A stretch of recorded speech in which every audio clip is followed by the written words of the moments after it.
I'm not going to paint you a picture just yet. I want to take you straight into the important part of this pre-match segment. Quakers Hill Juniors versus Blacktown Workers in the Deploy Premier League 1. Third plays fourth. Every point, every goal scored and every goal not conceded. Every single moment of these next 2 hours. Critical in the push to finish as high as possible in the table. Quakers are 2 points behind their opposition, but have also played 2 less games. They've outscored Workers, they've conceded less than Workers.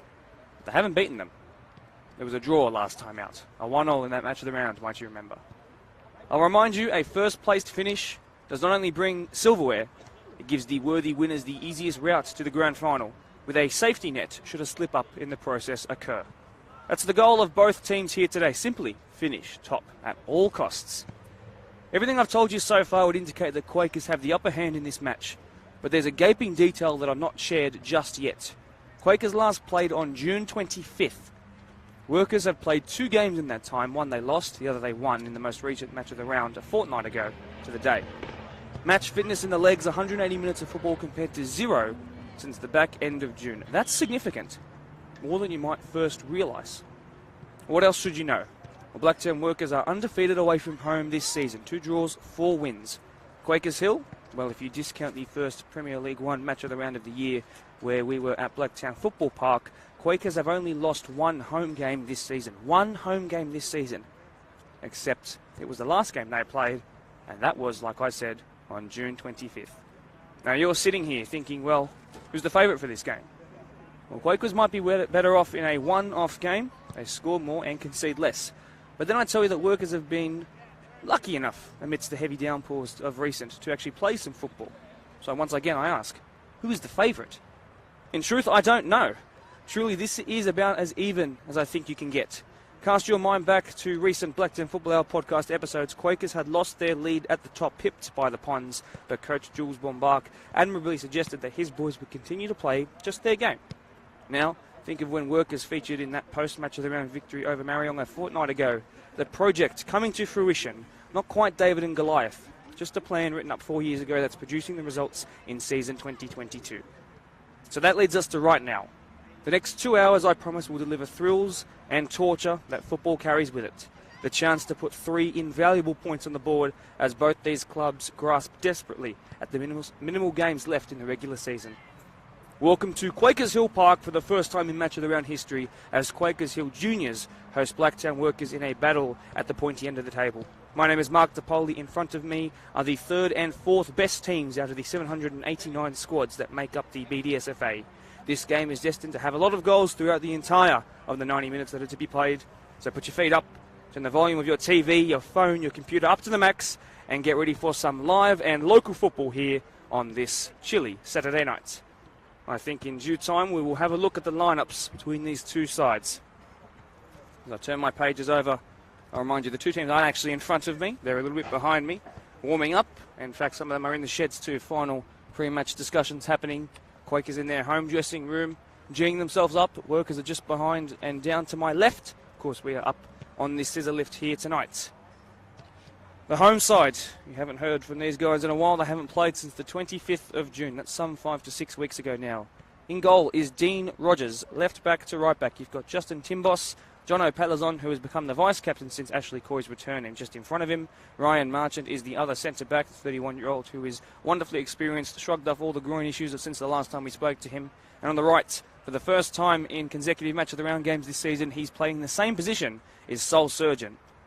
He's an almost goal of the week winner. He's got 4 goals and 5 assists from the different positions he's played this season. He'll be a threat going forward, and he's extremely, extremely tough in the tackle.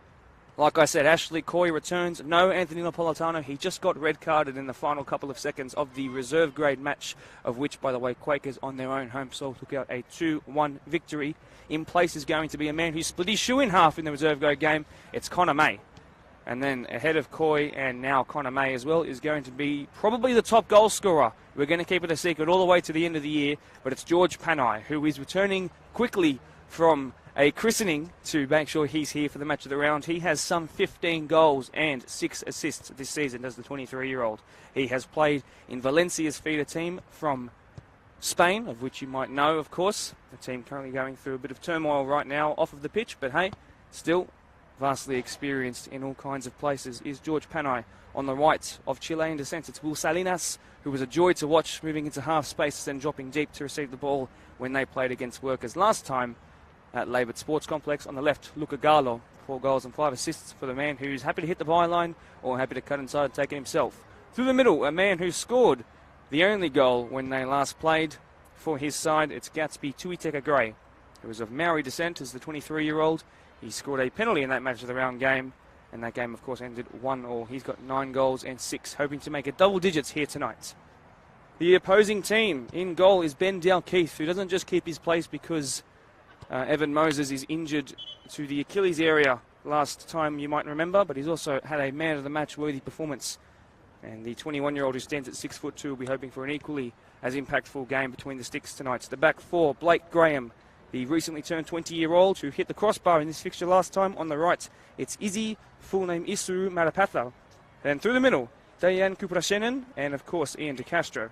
Lachlan Precious at the deepest of the midfield three. Danny McDougall and Blake Ford are a combination and a trio who have played together many times. Blake Ford, having played 2 games at centre-back, or I guess you could call it 1 3/4, now finally returns to his favoured 10 position. He's got 2 goals, both are penalties. He's 2 from 3 from the spot this season. Brandon Ford, the 87th minute, 88th minute match winner in that last match of the round against Marion. He starts on the left in the 26 jersey tonight, of course, in their away strip. On the right, it's Chris Wicks, the 20-year-old, formerly of Riverston, one of many formerly of Riverston. 9 goals and 6 assists, the exact same record as Gatsby Tuiteka Gray. On the other side, through the middle, who's also going to keep his 7 jersey, home and away jersey this year, it's Blake Mabry, who got that match of the round winning assist to his captain, Brandon Ford. I'm expecting an extremely entertaining game. The two sides are finally making their way out to the middle. I can confirm Jason McManus, your centre referee, Daniel Minette, and of course Michael Hindmarsh are the referees. The latter two are the assistants who have just played out a very entertaining last couple of minutes in the game. Prior to this, of course, there was that late double red card. Both sides had a player sent off. So we will see what that means for the rest of the game. Of course, it impacted the starting 11 of the home side here tonight, who are delighted to finally play a match of the round on home soil. Thank you very much for everyone who is here. Sitting around 25 viewers at the moment. As everybody else finishes up their own games in the Deploy Premier League 1, they'll hop on to the stream as time goes on.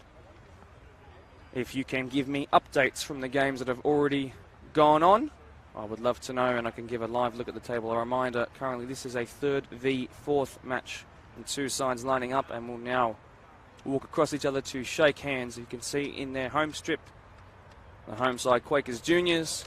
In their away strip, we've never seen them in this before.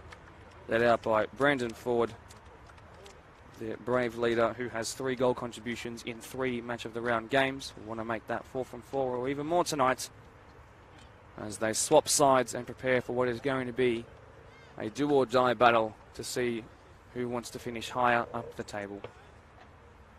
I will keep you informed of the shirt numbers because, of course, Workers are in unfamiliar ones for match of the round viewers. The lighting is fantastic here. It's a huge club, Quakers Juniors. They've had plenty of games happen here throughout the day. Their pitch is certainly on the mend. The middle of the pitch is the best part. Having looked at both the goal mouths, it's the one to the right-hand side that seems a bit more damaged. The one on the left, a little less trampled on in time. I can promise you, though, that both of the goal mouths were used quite a lot in the reserve grade game prior to this. I'm imagining something very, very similar, if not even more eventful in this game here. It's also fantastic to be back up in a scissor lift for the first time in a long, long time in our match of the round games. Quakers Juniors are ready. Workers are now ready. A change of 6 very late on. A late jump onto the bench for number 2 Mitch Tritton, who I'm sure you'll see later on in the game. Chris Wicks just below us in the 37, as well in green. Luca Gallo there as well. Plenty of goals between those two there. Who's going to have the bright of the 2 starts? Doonside and Quakers Juniors last played. It was the Quakers Juniors last game. They conceded in the first 30 seconds a long ball over the top and to put them on the back foot for the rest of the game. Jules Bombach, their coach, talked about the significance of starting strong and not letting anything happen in the first 5 to 15 minutes or so. Let's see if they can do that here. I know that they are uber keen to start. The whistle sounds. Jason McManus, thank you very much. And away we go. Ashley Coy's returned from injury in recent weeks.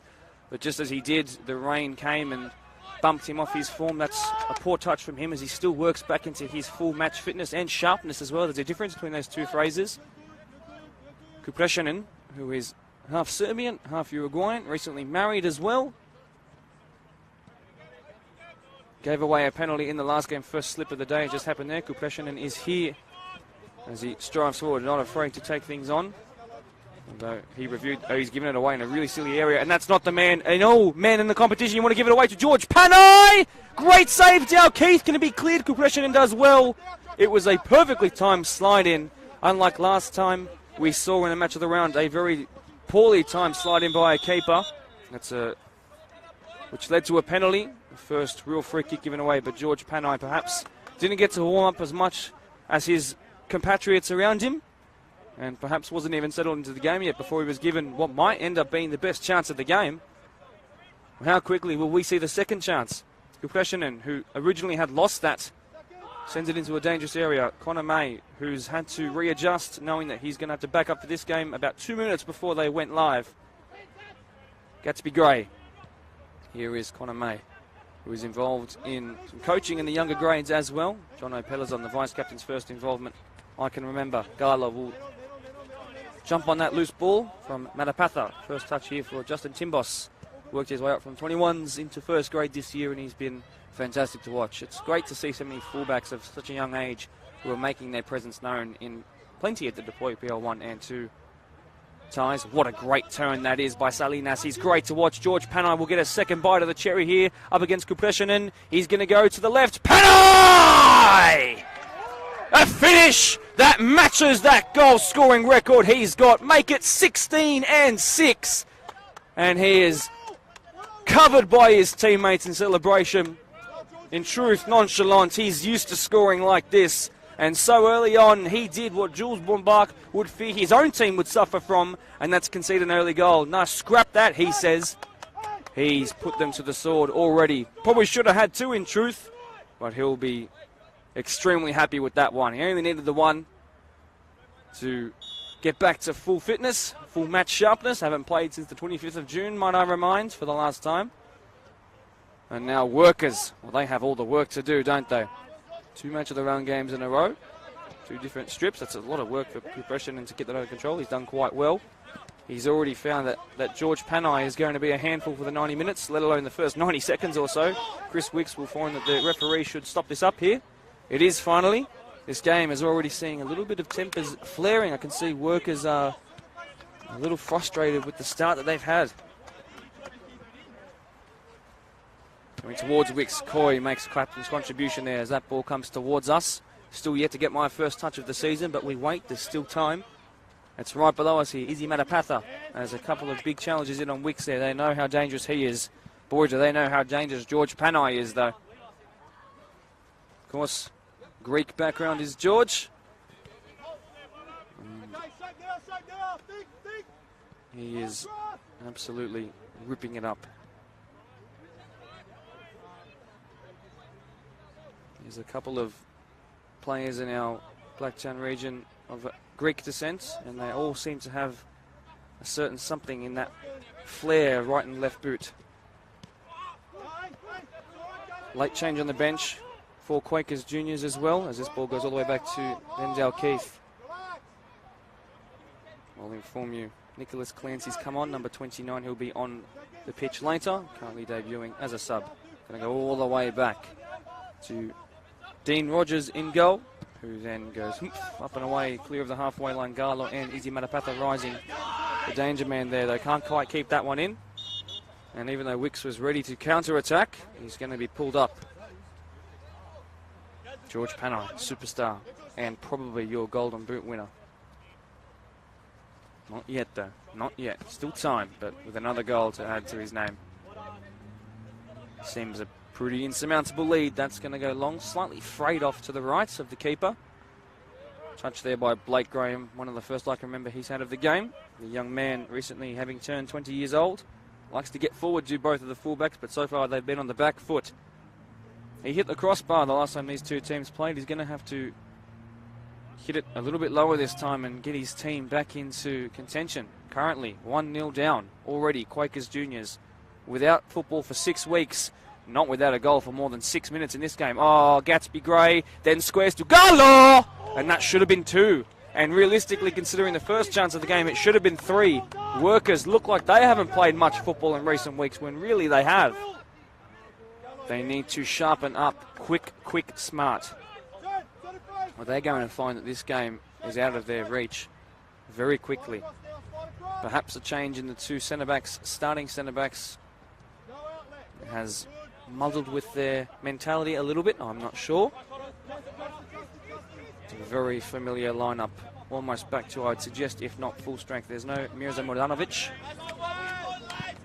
the striker with a number of goals and assists. They call him the lazy striker, Zoo Quakers. He's certainly not that he puts in many minutes, but he's got some ankle issues and he'll be back in 1 to 2 weeks. But so far, they haven't missed him just yet. They have played fantastic so far. Luca Gallo squares. That's Big Gray. Then does well to bulldog the ball back. Timbos now makes an inverted fullback run, tries to find Salinas out wide. Pirouette is brave in a situation like that. It's going to go all the way back to the keeper, who's very grateful. Going to go long out of the 21-year-old's hands. Misguided header will allow Precious to clear in the 29 jersey, the deepest of the 3 midfielders. Both sides employing a 4-3-3 system. That's really nicely done as it went forward, but the idea cut out. Mabry dropping very deep here. Is he actually playing as a striker, or is he more of a midfielder in this game? Mabry is going to take a long shot here. It's not going to really trouble anyone but the Quakers sign to the left of the goal.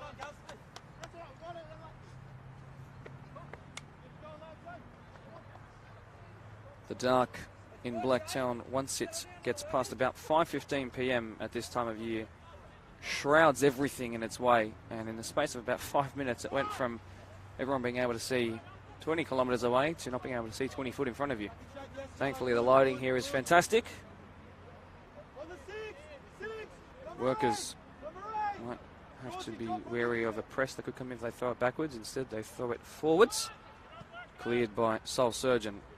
Panay was there, compression, and did well. Panay was the onside flag raised. Well, that would have been his hat-trick had he have scored the first chance too, and that was onside. But George Panay, threatening, looking lethal so far. Jules, I can hear below me, the coach, Bombach, is praising his star man already. He's called him the best player in the competition, and I'm sure you can see why already. Back of the net has been breached twice. They are certainly not impregnable, Workers, but they need to sharpen up. They are better than this.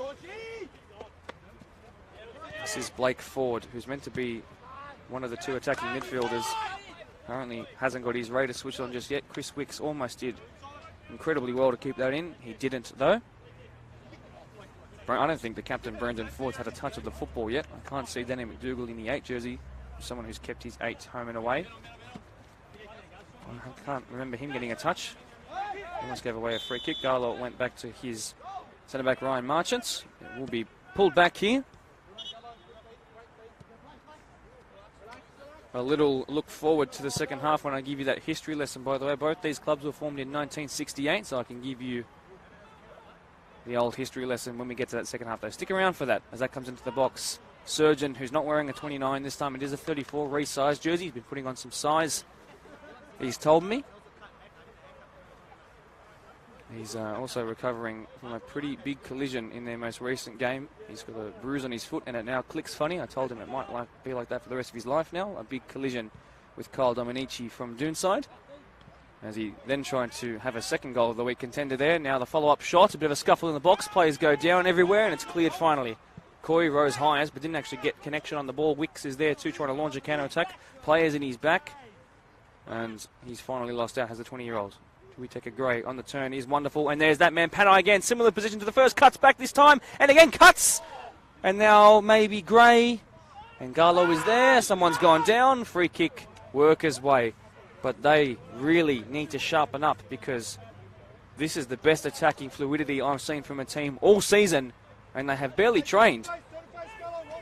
George Panay is being given way too much space. I think they need to deploy a bit of a Park Ji-sung on him, someone who's just going to track him everywhere he goes. Don't let him run anywhere. Can Lachlan Precious fulfill a role like that? I'm not sure. Let's see as the game goes on, but they need to adjust or they're going to find this game is out of their reach before the game even starts, really. Timbos. Panay is there. Kupreshinen in the 50 jersey did well, although he's got his work cut out for him.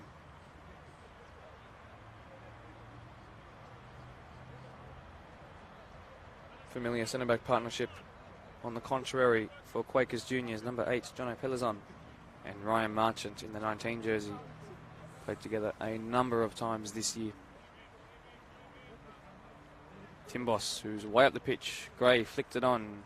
Tried the spectacular dig. Garlo cleared eventually. Precious was there. He couldn't get on the ball. Wicks is going to put pressure on Marchant. Big pace difference there, but the latter did well. Great turn by Salinas. Still Salinas thinks about it. It goes low and Dalkeith.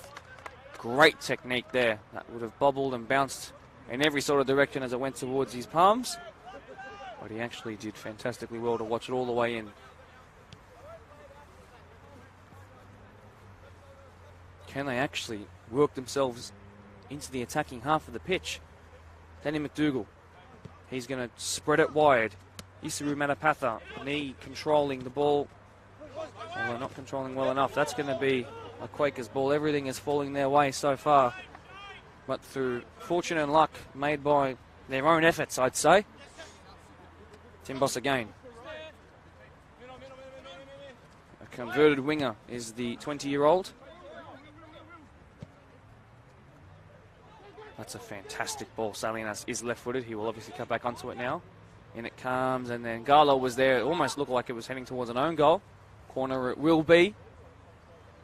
Again, attacking pressure, mounting and mounting. And if it is to go to 2, I fear that heads might drop. There is a real lack of communication coming from Workers. And there is a severe intensity from those wearing green tonight. This has looked like night and day. Coy intercepts, but under no pressure. He then clips it in. That man was threatening again, was George Panay. Cleared, but unconvincingly. Tuiteka Gray tries it from a strange angle. It's going to trickle across the 6-yard box, the 18-yard box, and out for a goal kick. This match was meant to be played this time last weekend. BDSFA moved everything back exactly a week, including into our final series. Fingers crossed no more rain comes between now and then. We can complete a full season. That would be awesome for everybody. Workers looking to keep some possession and just feel like they are competitive. And perhaps a bit of belief will lead to some better combinations. But the intensity there by Salinas, who's swapped wings with Garlo temporarily. We'll see how long that lasts and what that leads to. Izzy Matapatha. Throw in. Really heading towards no one. Fortuitously, they've won it back. It's gone through Marchant's legs and then a slip and a slide, and Quakers get it back. Connor May. Soul Surgeon. Awkward pass, but it's worked for him. Everything bouncing Quakers' way. Garlo, his pace will be tested here. This should go all the way back to the keeper. It does. Ben Dalkeith. Awkward for a left footer there. Is forced to go back to the man who gave it to him initially. That was Ian De Castro, by the way. Precious. Forced backwards. A lot of passes from Workers, you'll find, percentage-wise, have gone backwards. If not, they are inaccurate. Another example of that there, although Mabry wins it back. Look at the intensity of this running by Luca Garlo. This is looking like a title-contending side so far. Can they maintain this for the full 90 minutes? Paul Barker, the coach, talked about the style of play they have, and not having played much and not having match fitness at an all-time high means that they might drop off towards the end. If Workers can weather the storm, we don't know how long that storm will last for, though. Perhaps they'll be able to use the bit more experience in their legs in recent weeks to mount a comeback. Thankfully for Workers fans, it's only one, but it could be more. Another example forming here, not really into the box. Luca Garlo, they've swapped back swings. He's gone then inside with a cross. Hands all over everybody. No free kick call. It's allowed to bounce once. Izzy Manapatha clears. Good connection. Right near the halfway line. Tim Boss then gets it out of the air first time. Then beats Mabry. He's then done fantastically well to beat 2 or 3 there. He's asked to do even more. Mabry's going to do very well to defend him almost. Then has to bunny hop the fence. That's good intensity by the man who should be playing up at striker, if my team sheet's anything to go by. But the effort by Quakers for every ball, really something to behold. Looks like Wicks has come central for the time being, and Mabry's going to go and stay wide. That's a lot of power on that back pass, but Dalkeith has done well. Forward to Castro. That spin blocked off. That's a silly lapse in concentration to the captain. Does well, then makes a forward run. Garlo, Malapatha. That's better from Workers. And they're going to be rewarded for their hard work at throwing their ball. Malapatha, umpteenth throw in already. No real options unless he goes back to Gopeshanin. Square to his centre-half partner. Everybody slides. You can see it quite satisfying across the pitch. Castro then goes back towards where everyone was coming from. Big slide in there. Will result in a free kick. He apologises to Dash Koi. The 26-year-old. Capable at centre-back, full-back, 6, 8. Mabry hasn't quite got his attacking boots on. His defensive work rate's been fantastic in this time though.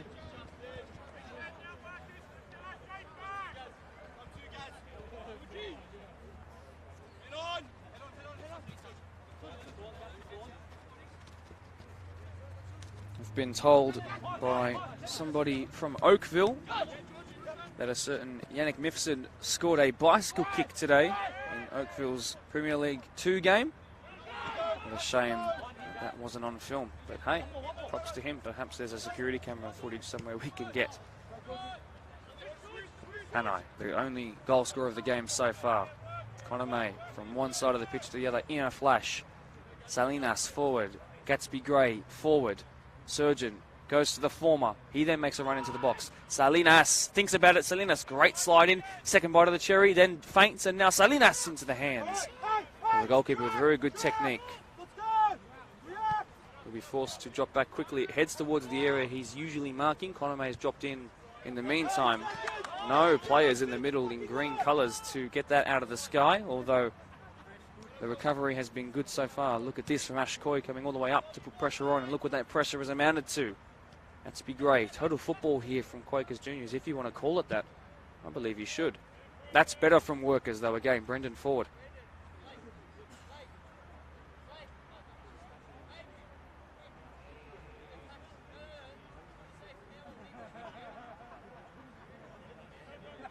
Panay, Garlo, Gatsby Gray, Salinas, that front four.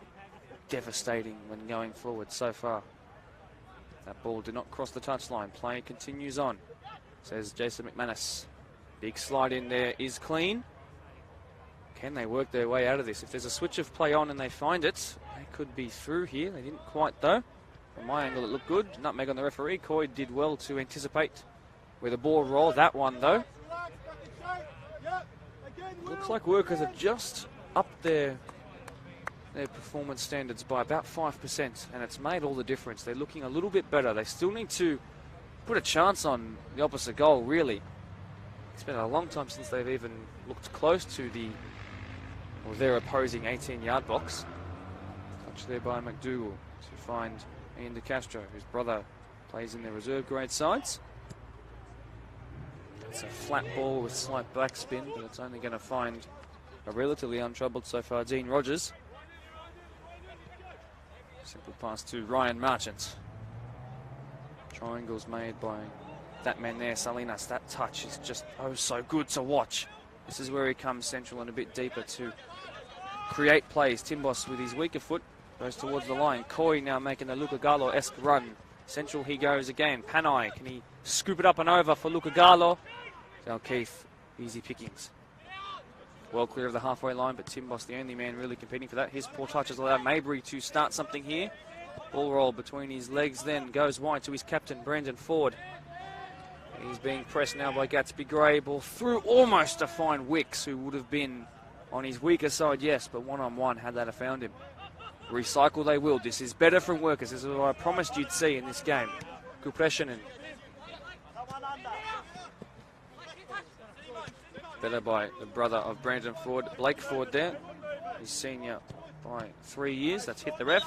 Things will be called up here. Should be a Workers ball realistically. And you know what, it might even advantage them here. If they can go, there was no pressure on. No, they went backwards. That's quite silly. I reckon they should have gone forwards there. Gatsby Gray was fixing his socks and that press from him was off. Well, recycle and restart they are forced into. Mabry, that bobble affecting his touch there, but he's done really well to get past one. What about the slide in here from Pelazon, who is strong? Too strong, though, says the referee. Almost got sent to Patterson Reserve and in a Quakers Tigers jersey there. Pelazon takes no prisoners.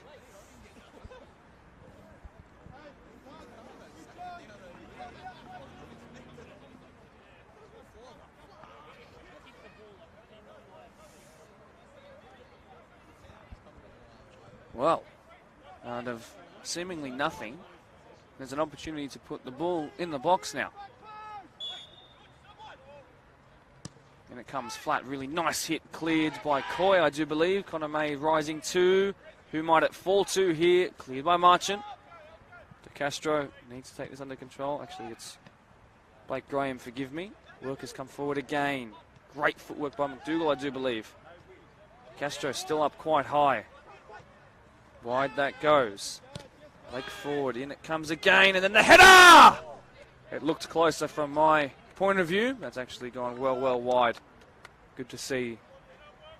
Seriously, a rehearsed move there. That's absolutely something we should look out for the rest of the game. De Castro staying up high from dead ball situations. Dean Rogers, one of those crazy goalkeepers who wears a hat even with the sun on the other side of the earth at the moment. Oh, Kapreshinen's missed it, and Panay is going to capitalise on this. Into the box again, Panay square, Gatsby Gray! 2-0 and too easy. Panay turns provider, Gatsby Gray finally finds double digits for goals this season, and Quakers juniors, well, they might start to run away from this.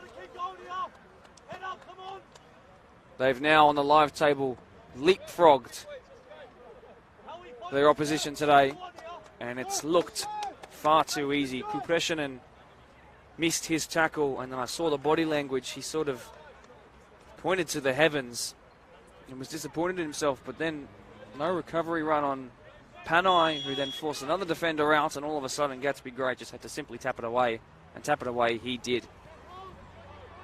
Make it 16 goals, 7 assists in the Deploy PL1. Make it 10 goals and 7 assists for the man who just scored then. Congrats on reaching the double figures. It's the same as, well, it's actually one more now than Chris Wicks as well. He'll be really happy with that. And there are going to be plenty more chances in this game. Quakers juniors, I'm telling you, this is probably the best performance I've seen, certainly in attack, from a side all season, and it's probably not even close.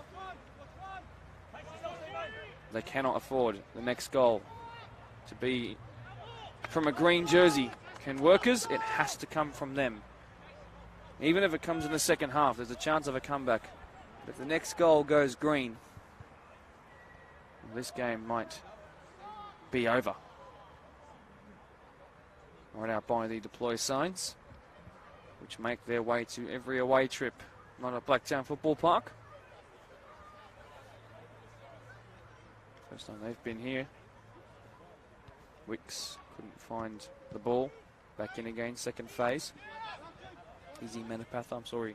Thought about the spectacular for a second. That's a really good ball in, and it's forced a corner. Pelazon, the right height and leap to deal with that. Let's see how they can weather the Workers' storm. Workers really need to at least find a significant chance on goal. Even if it doesn't go in, they need to just prove to themselves that they're in this game and capable of scoring. So far, they've only really looked capable of conceding. In it comes. That's a well-rehearsed move towards the back stick, and oh, it might almost find its way all the way in. Calls for a second corner. Given. Calls for a goal kick waved away.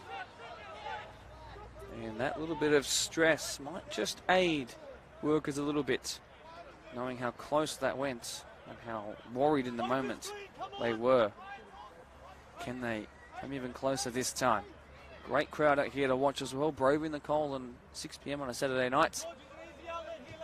An outswinger.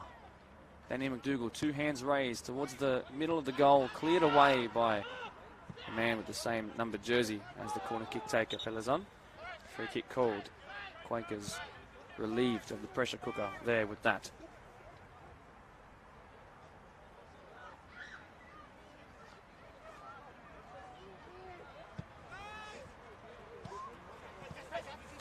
Panay.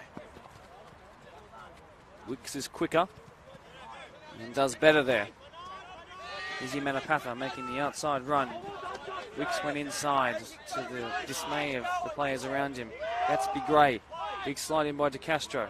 And it's fair, says the referee. A couple of lacking numbers here in green, but Carlo's defensive work, again, resolute, to say the least. Receives a round of applause from spectators around the ground. You might notice at some point when the ball comes just below where we are that Quakers coach Jules Bombach has been searching for a pair of Quakers Juniors shoes, and he recently found them. And if we can eventually get a shot of those when they do come towards where we are on the pitch, I'll point them out. He's very proud of them, is Jules. Coy rises. It's come off McDougall. Mabry goes back.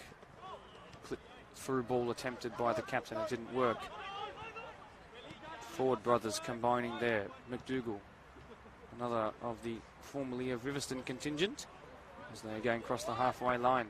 That's a really strange pass. Uncharacteristic of that man there, but really characteristic of so far their performance tonight.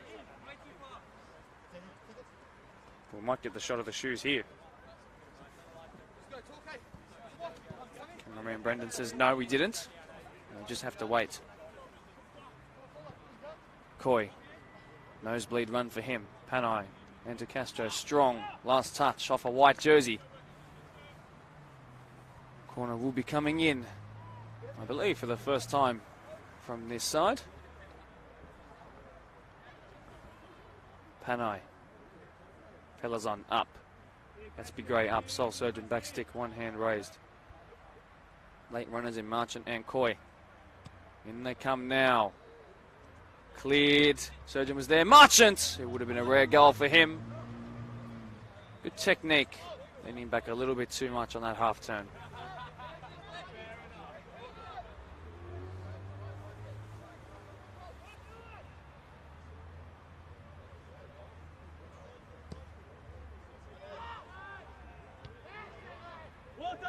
Towering header.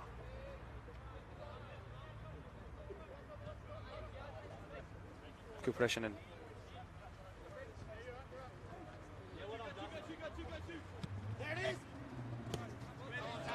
Midfield splitting ball there, but Tim Boss, well, he is not part of the midfield. Didn't beat him.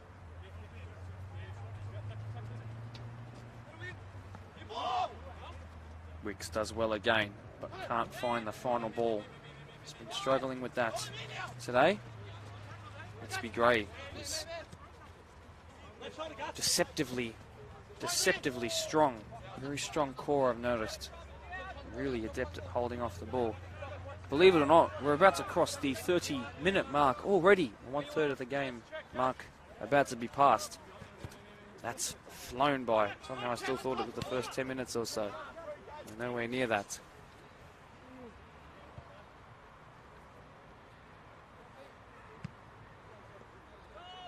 Hearing news from around the grounds that there are plenty of new viewers here tonight. One's not necessarily familiar with the Blacktown Premier League competition, but ones who I'm sure will be a little bit more clued in tonight.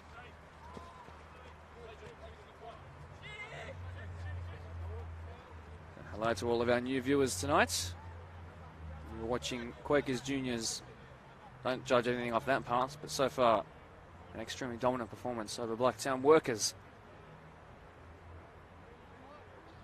Both teams, as I said in the intro, on the hunt for an invaluable set of 3 points. That's another freight pass, and Matapatha is on the receiving end of both of those in the last couple of minutes. That will be very frustrating for him. Panai, throw-in, Koi there. He's looked really good since the first 5 minutes, where he's a little bit shaky as he makes his way back to his best. Free kick given there. Workers need this. They are looking pretty lethargic already. Not physically, but just in their body language. Depression and Blake Ford. 2 goals this year, both from penalties. Back in his favour. That's a big slide in there. Could warrant the first card of the game. Ash Coy, the captain, in the 6th jersey, gets his first yellow card. Wonder how many that is for him for the season. Mabry's come off pretty poorly from that. Hopefully he'll be okay. Just a collision there.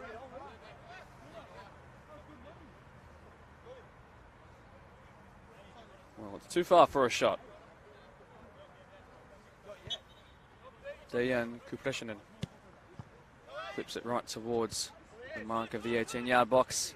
Panai might try and launch a counter. That's gone wide to Will Salinas. Touch off of the neck there. Being closed down by Blake Graham, although he's showing great ambition to keep going forward, and he wins a throw-in.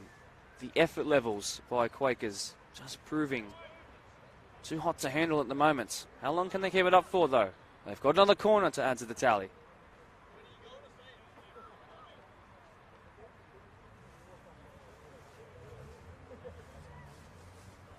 The likes of Kevin Ford, Michael Hawthorne, and Darren Graham, who is the father of Workers left back Blake Graham, need to think of something to say at half-time and lift some spirits around here.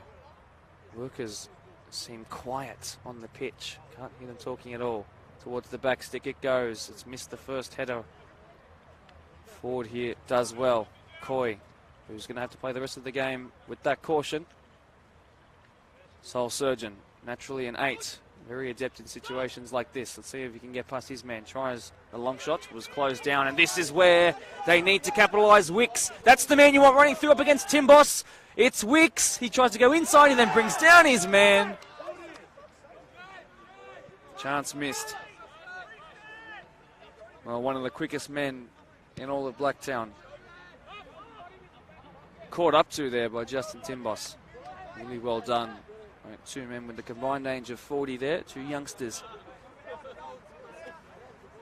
Once again, you have to say, it's those in the green jerseys winning the 50-50s, winning the speed battles everywhere all over the pitch, even against Chris Wicks.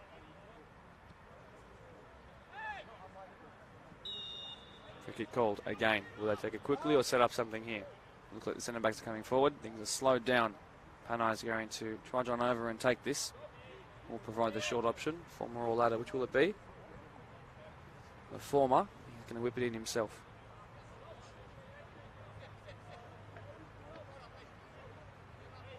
The man on the ball once scored 5 in one game against Doonside. Funnily enough, the second time they played and they lost 2-1. Panai whips it in. Very good looking ball keeper. Doesn't come. Instead, it's cleared by Dejan Kupeshinen, who was the only white shirt, surrounded by 3 there, and he's still on the header. Coy, poor touch. Blake Ford, the younger of the Fords, 3 of which there are. Of course, Kevin, one of the coaches. His brother, the captain. And himself too. A penalty missed and a penalty scored in match of the rounds. I wonder if he'll get a 3rd one here tonight.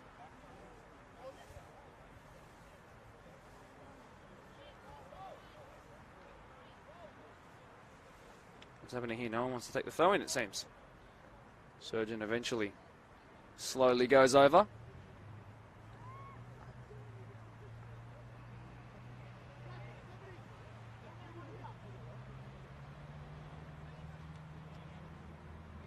Wicks Back to goal.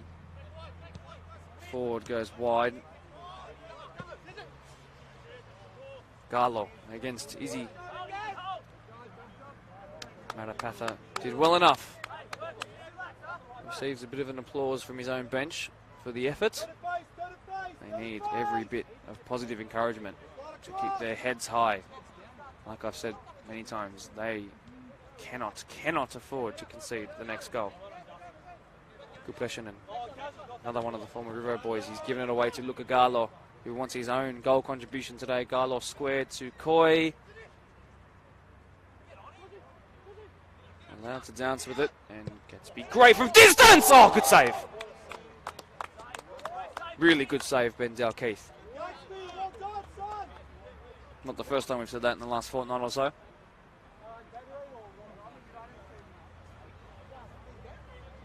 Didn't have much to move from it, but he held his ground well, watched it all the way to his hands.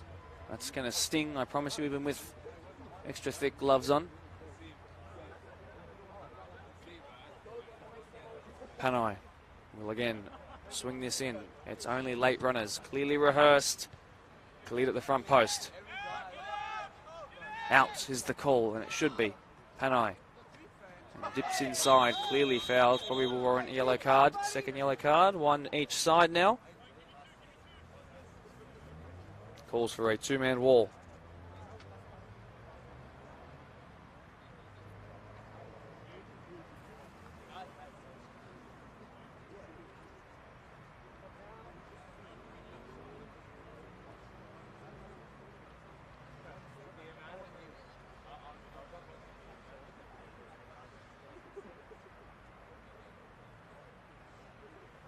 Well, a different angle now to attack this. Perfect for the right footer. It's Panay again. Towards the back stick. It should be cleared. It is. On the follow-up now. Oh, and that flick skims that left-hand side upright. They're just getting closer and closer to 3 goals in the first half. Matapatha finds no options. He's forced to go long. They, of course, lose that, but then they win it back. Another misguided pass. Again, uncharacteristic of that man there, Danny McDougall, who just looked really strange today. He's not looked on it at all. Cleared into next week, just to slow things down and try and allow this Workers side to recover.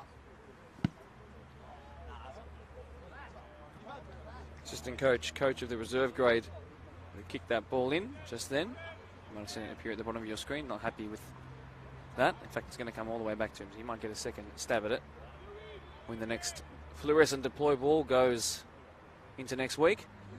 And just on the 18-yard mark now is Luca Garlo. And then invites Salinas to do the dirty work. Step overs are plenty, and then sends it towards Chris Wicks. They're not on the same team. Counter attack launched. Touch fortuitous. That dribbling, though, certainly pure quality. And then it's going to go all the way back to the keeper, who's opted to clear. Depression, and only finds Panay, who's caused him and will cause him nightmares by the end of this game, I'm fearing. What a ball by Panay! Garlo had to score. Had to score. Would have been game. Calling it there would have been game. And ball there by Connor May. Given. But that's lesson number 1. Don't give it away there. Workers almost made to pay. What a ball it was by Panay, though. It's a man who is excelling in this competition this year. Calls by Quakers. We got the ball. No, says Jason McManus, who, by the way, if you follow along on his Facebook page, is training for the City to Surf. I believe the term is half marathon, the 20-odd kilometres. Might be run wrong. If you've ever seen me in real life, you'll know that a marathon's clearly not my thing.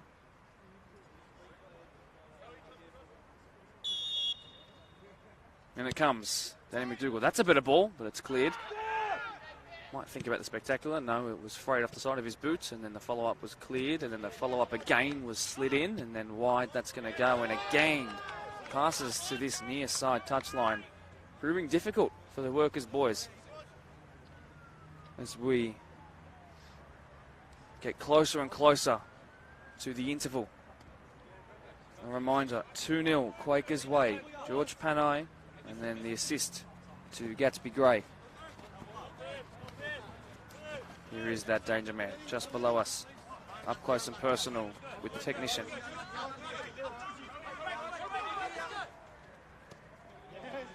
Headers on. Vice captain goes back to his keeper, who clears. He's going to ask Garlo to do some work on compression, and who then tries to head it back to his keeper. And then technically that's a pass back. And we're going to see something I don't think we've seen in any match of the round I've been involved in. We're going to have an indirect free kick in the box. So it's going to be from basically just behind the penalty shot. You're going to find Workers are going to put every single man on the line, maybe bar one. Quakers will have to touch it off, and then someone else can hit it. And by hit it, I mean belt it. At the man with the shortest framing goal. This is where you see who the bravest players in the team are. Panay lining up, Sol Surgeon lining up, two people capable of rockets. It's going to be Panay, obviously, who takes it. Well, he's looking for his brace. It's Panay! And it's over the bar, but only just. Seriously thought that crept underneath the bar, but ended up and over. Did it take a touch? And all of the hassle, by the way, a yellow card for Ben Dalkeith. So, the third of the game given out. Boy, oh boy, did that go close. I really thought that was sneaking in.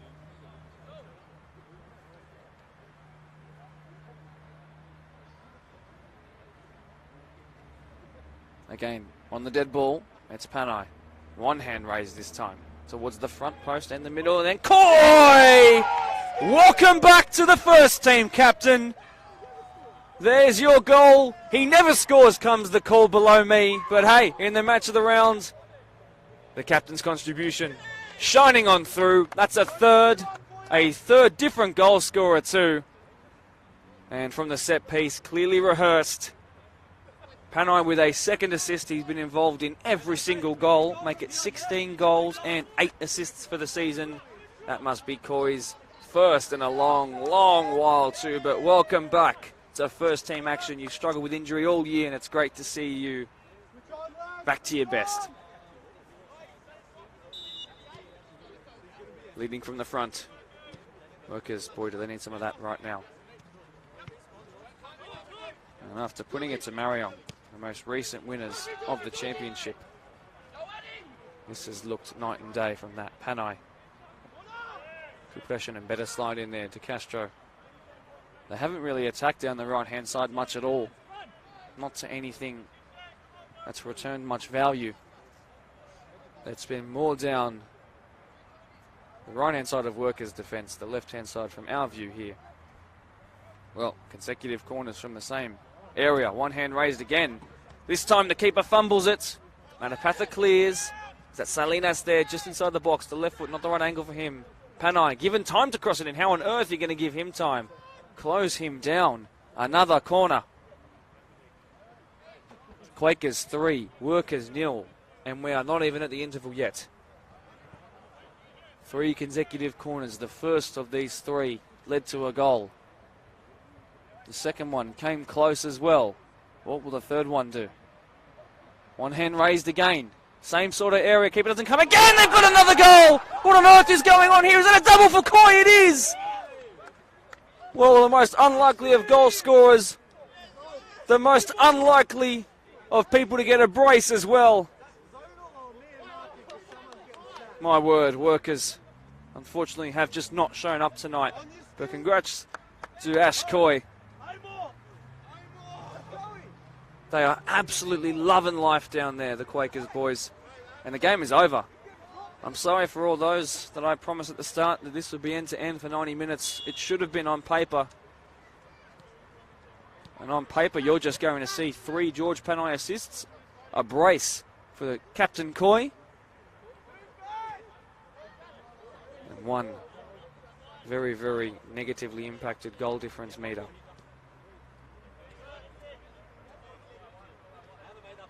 Workers want nothing more than the final whistle of the half to ring around Quakers Hill Park. We talked about their undefeated away record. 2 draws, 4 wins in all away games to work as well, my word. How's 4 goals against them inside 45 minutes? I absolutely adore the people from Blacktown Workers. They have been absolutely accommodating of me and everything we've done here on BDSFA TV in the match of the rounds. But they would know themselves that this has just not been their best performance. And it's capped off with 2 pirouettes by George Panay, who's got 4 goal contributions. Speaking of 4, it's Quakers 4, Workers 0. And the body language, how are they looking? Hands on heads, hands on hips. It's not been the greatest half for them at all. Quakers, on the other hand, that's the best I've seen a team play in my 2 years of doing this. We'll be back in about 12 minutes. I'm going to preview the second half, or at least will it be damage control or a fight for what seems like an insurmountable comeback. We'll see you in about 12 minutes. Don't go anywhere. But until then, 4-0 Quakers.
Second half here at Quakers Hill Park about to be underway.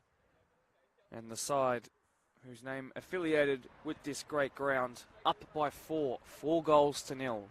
A brace from the captain who's recently returned to first team action following an injury-stricken season so far. Every single goal has either been scored directly or assisted by George Panay in the 15, who plays as that sort of 10 and 9 in one.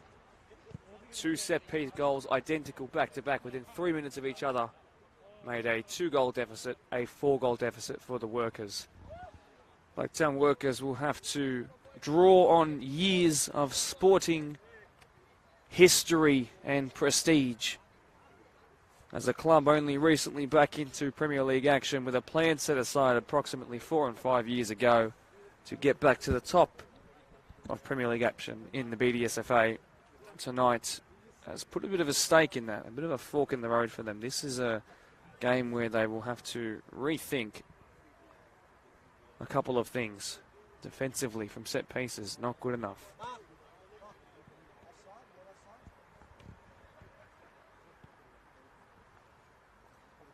Well, they're already back out here as well, ready to go. Workers just appearing to the right-hand side of your screen. They will return. This man here on the pitch now, the 37, Chris Wicks. He had the real only chance of the game for those in white and black tonight. He was caught up to by the number 47 left-back, Justin Timbos, who's had a game where he has bossed all that's come towards him. I'm not sure what on earth the halftime team talk was. Usually I give a bit of a rap as to what I think the losing side could do. I'm a little lost for words. It was pretty hapless in the first half. I think they should at least be out here playing for pride. If the result is gone, that's their decision. They can choose to fight for it, push some numbers forward, particularly their fullbacks, which has been effective in weeks gone by, and try and do the unthinkable. I'd love for them to do that. I've seen it happen before. Will they? Can they? That's a different story. From what I've seen, it looks unchanged personnel-wise. I will, of course, inform you of any changes as I see them. Second half underway this time, the away side running right to left on your screen. Straight away looking for Chris Wicks. And it's the first involvement of the second stanza for Dean Rogers. Second involvement, this time a clearance. It'll be a Workers' ball.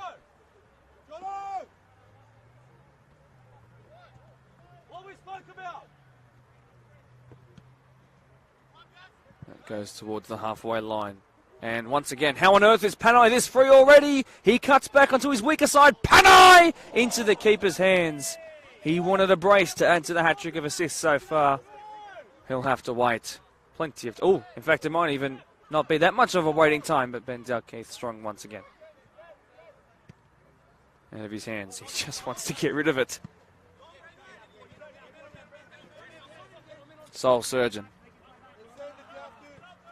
That goes to Salinas, his first poor touch maybe of the entire game. He's done really well to recover though, dogged in defending there. Marchant squares, Pelazan under a little bit of pressure here. He dribbles between one. He's got some recovery work to do. It's found him again. He then goes wide. And Gala, who is a joy to watch down the near side. I hope we don't lose him too much that far away from the camera and the screen now. Atsby Gray with a goal to his name as well. Panay, who's come to the near side again. He wants to be right in front of the cameras. Does the Valencia feed it? Oh, he's absolutely hashed that one. Well, that's going to be in the group chat for a long, long time. Soul Surgeon wants a goal to his name. It's been a day of unlikely goal scorers, particularly in the latter parts of the half. Timbos. Brilliant work. Salinas is there. Gatsby Gray. No. Always a difficult finish on your weaker side. Well, if Workers are to recover, pick up their toys and put them back in the pram next week, they're going to have to do it against Ponds, who, by the way, just went and won 8-0. The team who don't like to score more than about 2 goals in a game just put 4 times that over bottom place Polonia. So, Regimented to the top, they remain. That's 4 wins from their last 4 for Ponds. Quakers Juniors, 2 losses, a draw, 2 wins from their last 5. Well, that'll add another win to this tally, I'm sure, tonight, bar a miracle. Good slide in, says Jason McManus, the referee.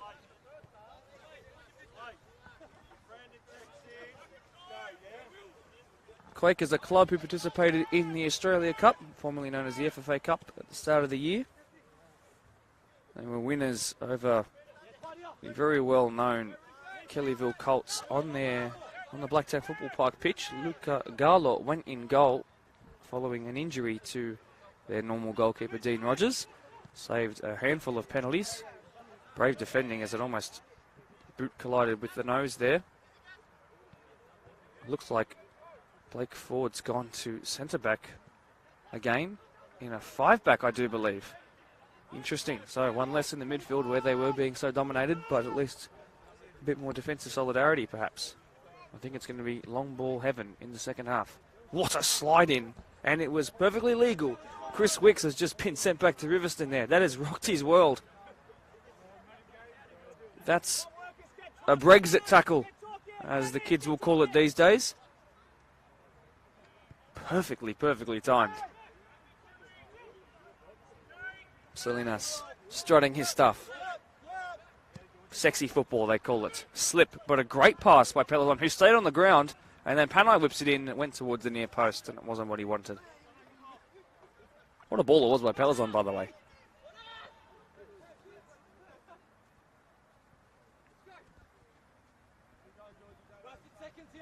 Next week, Quakers will take on Rivo, speaking of which, on a Wednesday night, and then they'll have to recover on Saturday as that ball doesn't find Panay. They'll recover for Mariong. So a bit of a break in terms of, you'd expect, the general quality of teams, Rivo and then Mariong. It's probably their final catch-up game midweek that they'll have, but it'll be really helpful in getting their full fitness back. Although, will it be 3 games in 7 days too many?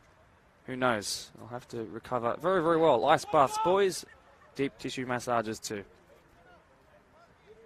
Going into this, like I said, Quakers, a 2-1 loss to Doonside back on the 25th of June. But prior to that, it was a 5-0 over Polonia. A draw with Workers, as you might have remembered from that match of the round. As another coming together there causes a free kick. A 3-2 over Mariong before their 5th most recent game to this, a 2-0 loss to Ponds. Someone's gone down.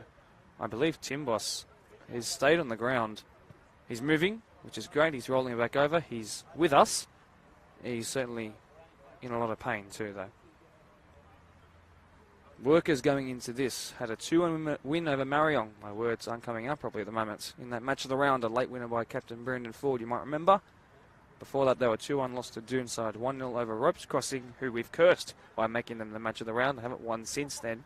A 3-2 loss to River in the transfer derby before beating them again 2-1 in the second instalment of the transfer derby. Next week's match of the round, Quakers Mariong. Like I said, you'll see Quakers again. 6 p.m. next Saturday at Harvey Park. Timbos, I do believe it's Timbos, back to his feet, which is really good to see.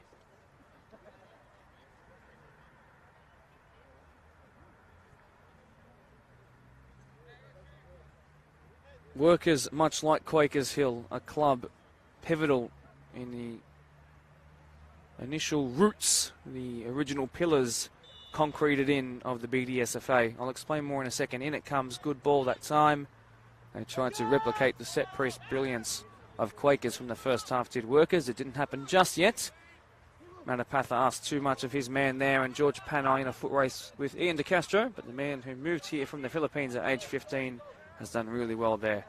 A man whose long throw-ins are a thing to behold as well. There's a free kick could be given there on McDougall by Luca Gallo. He hasn't really been tested too much, De Castro. I'd say his performance has been quite good, as is this man here, 20-year-old recently, Blake Graham. His father is one of the coaches. They've barely been tested down this side. It's more the side of Kupreshan and Manapatha. Sole surgeon of Northern Irish heritage. He's also a kickboxer in his youth.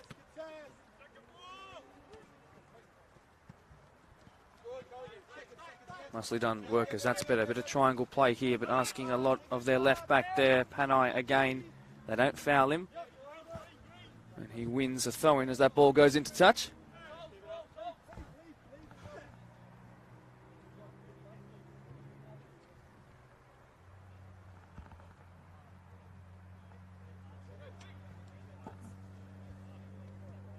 Surgeon, who's used to wearing 29, now wears 34. Long throw-in into the box, right near the 6-yard box. It's flicked on. Connor May is there, as is Garlow. It's cleared, though, by Dayan Kupreshin. Wicks did well to leave his body in the right spot. Timbosh would be wise to bring him down. Pelazon, he's wise to shielding the ball. Will win a free kick as well. He's going to absolutely love that. That's what the kind of challenge he lives for. So as players halted, and it will be for about a minute or so, I do reckon. Both these sides critical, as they were formed both in 1968. Now these days the home side up by 4 in this game. Quakers Juniors, they have 65 teams, 700 total players. This school actually started from a school teacher at Quakers Hill East Public School. Her name was Wilf Macbeth. They saw the need for a local club. Originally sporting only 2 junior teams as part of the Nepean Association, they joined the Blacktown Association in the year of 1979, marking 40-plus years of BDSFA. If you need a bit of a hint as to when the year 1968 was, this is when we give our little history lessons here in our match of the rounds, but I might just halt it for a second because that man's back on the ball. Dougal got between the two centre halves, and then Manapatha cleared it towards Mabry, and there could be a man through, but another big, strong challenge by the imposing centre backs. Oh, what a scoop that is. Ozil like to find Garlow. Will it beat the keeper? It has. Will it beat the last man? No. De Castro is going to lose it in a very silly area, and then that's cleared a bit more convincingly. So, if you need that bit of a pop culture reference, by the way, this is what we do here on the Match of the Round. 1968 was the year that a certain album by Kiss was released called Dynasty. It was also the year of Tusk by Fleetwood Mac, Highway to Hell by Akadaka, and Prince by Prince. I can say the same for the club in white and black today. Workers also established in the year before the moon landing happened, or didn't happen, depending on how you like to see it. So, if that's when you need your little markers as to when and how long these clubs have been around for, 1968 the year. Sorry, forgive me, I've got my times mixed around here. 1979 is the year of those albums being released. 68 is certainly not the times where Prince was releasing music. Inside it's gone. The pop culture reference has been ruined by my ineptitude there. You'll have to forgive me, those watching along.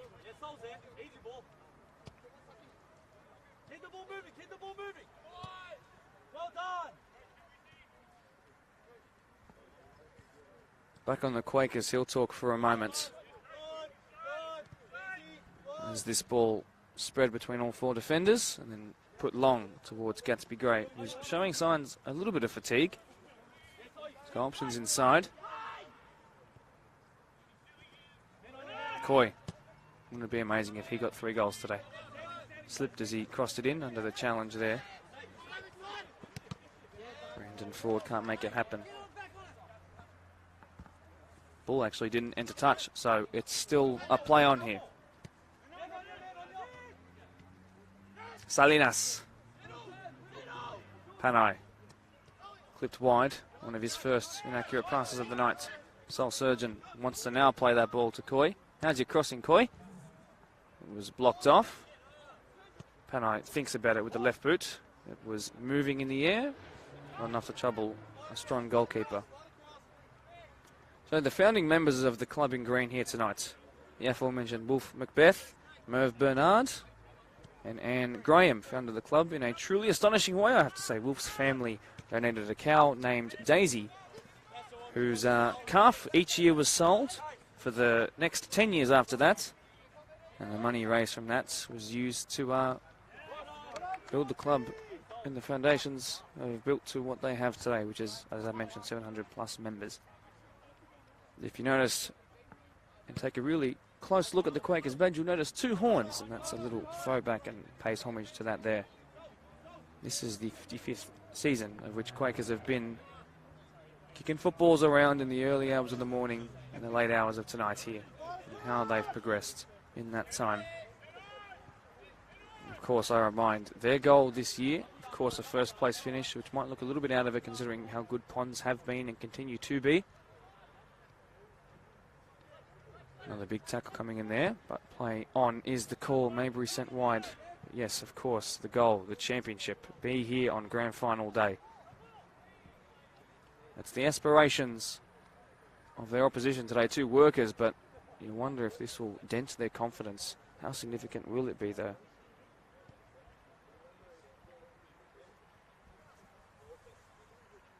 A handful of people watching along texting me about my lack of knowledge of music from 1968, and I formally apologise to all watching along as that ball comes in and is claimed. You have to forgive me. Long that comes, right towards us. Pano didn't get his touch right. A little unhappy with himself, but the performance today has been so good that he can surely look past that moment there. Free kick given for a push on the captain.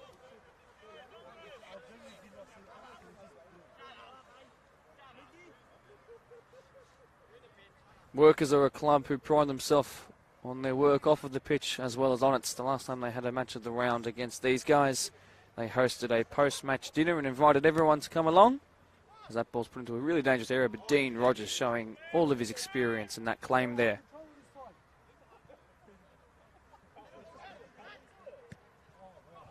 That's sprayed out of the fans.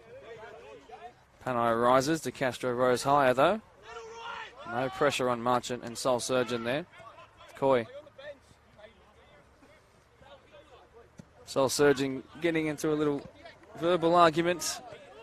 Bit of banter with some players on the bench, saying that they can't talk to him since they're up by 4 and the man talking to him was on the bench. Can't say it's not something that puts a little smile on my face. Will Salinas has been told no more flair or you're going to receive cops like that. Another wry smile across his face. Soul Surgeon again, arguing with the Workers bench. Playful banter we like to see.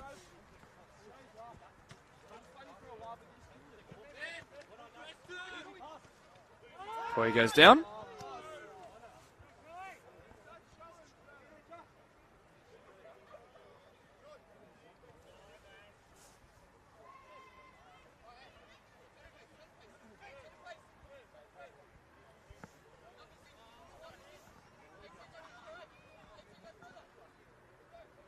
Panay limbering up before perhaps a rocket free kick. Surely not another one. Surely, right? Well, this would be a goal of the year contender. Panay. Way too shallow. Cleared.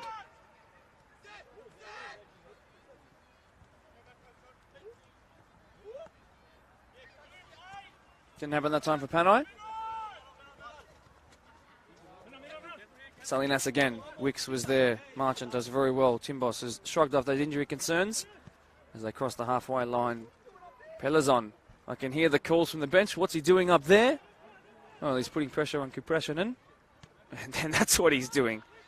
He's winning the ball back in those nosebleed areas.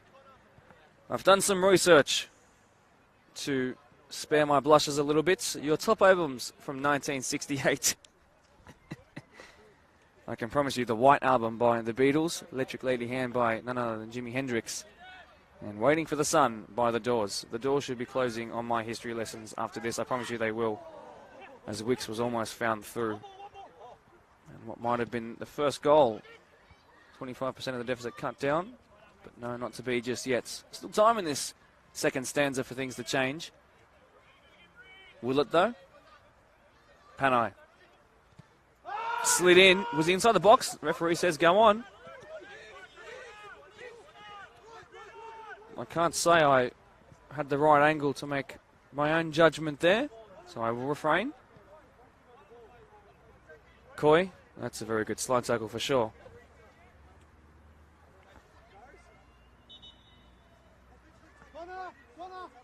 No, the first change of the game is going to be made. Connor May, who was pivotal in the win in the reserve grade game 2-1, that went in the way of those who wear majority green and a little bit of black. Connor May comes off. Coming on in the 4 is Matthew Gabriel. Well done, Connor.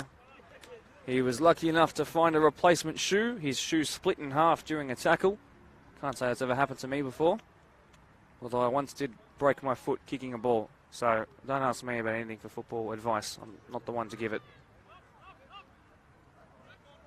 George Panay thankfully okay after that heavy sliding challenge in on him right between the 18-yard box and those painted on smaller red lines. Easy Matapatha hoping to come forward. Man of a Sri Lankan background. Another from the Rivo to Workers contingent this season. That's cleared well into touch.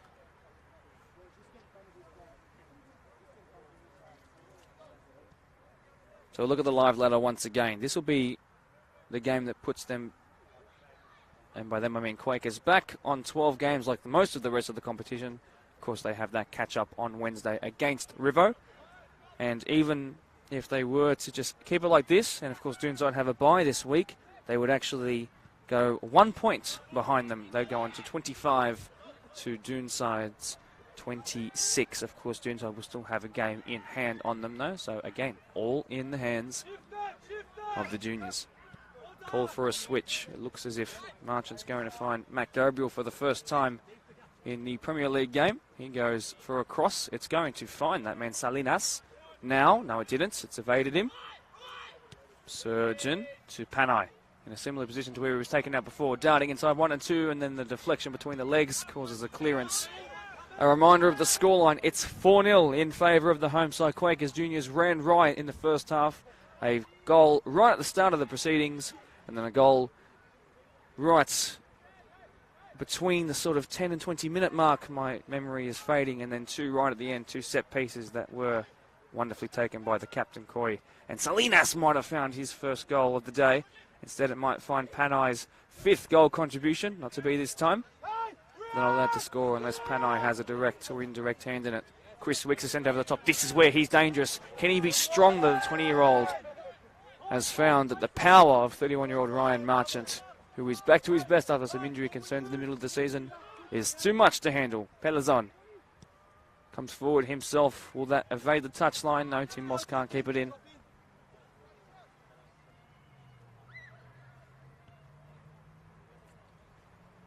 Blacktown Workers, some famous names out of there. Albert Lobley, of course, not just from Workers, but someone who was so involved in Blacktown community football in a number of ways. Matt Brown, the current president, who also saves me a car spot every time I go to Labit, which I cannot thank him for enough. That's a massive challenge in there, and you heard the shin pads maybe split in half. Gatsby Tuiteka Gray is okay. Cleared by Pelazon. And maybe the late slide in almost caused a stir. And they have numbers ready to go forward. That one onside. Panay waiting to make his run. He instead asks for it to feet and wants to do it himself because he can do a through pass like that almost resulted in something spectacular. Workers yet to make a sub. No one appearing to be warming up either.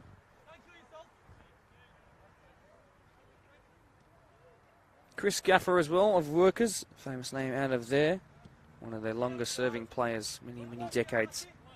Jason Notley, of course, the secretary, the backbone of the club, they'll call him. He's also involved in this week's Blacktown Football Hour episode. By this week's, I mean next week, technically now, for being the coach of an undefeated Division 1 side. As that ball comes in again, and maybe now, no! Would have been deficit cut by a quarter, but Dean Rogers wants that clean sheet. And the clean sheet's so important for Quakers, who so often in their games, they might win it by multiple goals, but we'll find that the defence has not been impregnable throughout the 90 minutes. So far, another big sliding challenge comes in by Workers on Salinas this time again. Apologies if you heard the expletives that came out of that man. And yes, you can look forward on the Blacktown Football Hour podcast this week to 5 segments, of which I've gone to visit a bunch of teams in our higher divisions as a long shot comes in. Pelazon. You can do that when you're 4-0 up. No one from the sideline caring about that. But yes, you can look forward to 5 segments, 5 different interviews with players, coaches, managers, and something in between of undefeated or virtually almost undefeated teams from across our BDSFA. There's a 12s mixed, there's a 14s, there's a 16s, there's a 21s and an over 35s. The teams I'll reveal when the podcast is released Thursday 6 p.m. A lot of filming has gone into it, and a lot of travelling to grounds to capture some training footage has gone into it, so I'll appreciate if you guys all tune in for that one.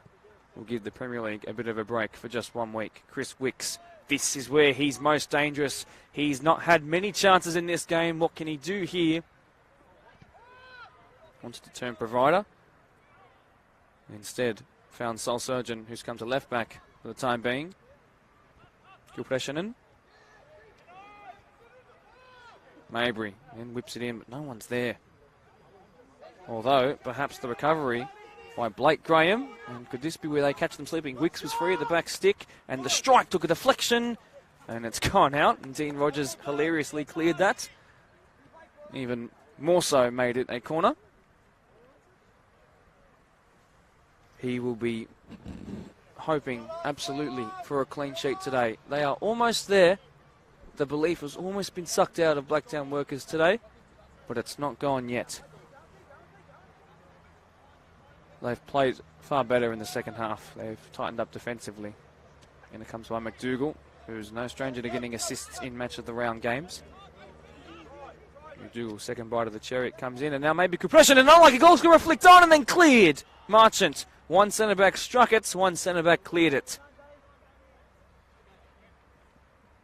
Well, in a day where there's been an unlikely goal scorer in green, who then found a double, it would have been fitting for Workers to find one from a generally unlikely source.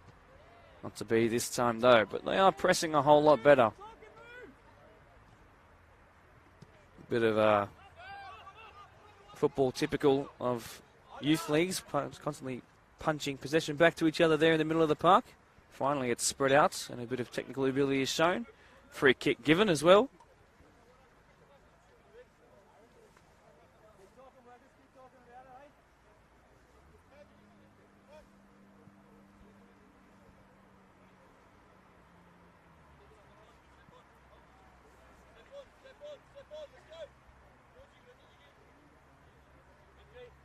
Pelazon, who's featured in 2 Blacktown Football Hour podcast episodes, was part of the one in particular that caused a stir when mentioning a certain The Ponds.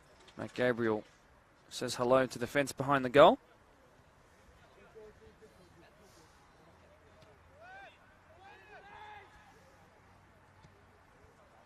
Playing out from the back are Workers, although unsatisfactorily in that moment there.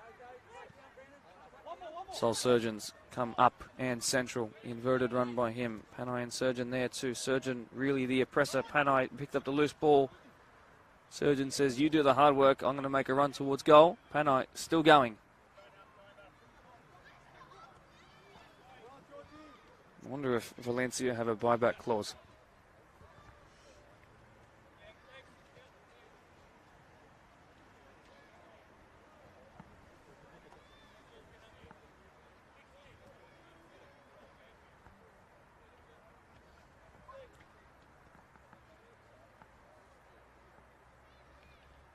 I think something's just come to my mind, and that's the absence of the very experienced Brad Dickinson, a very strong defensive midfielder for Workers.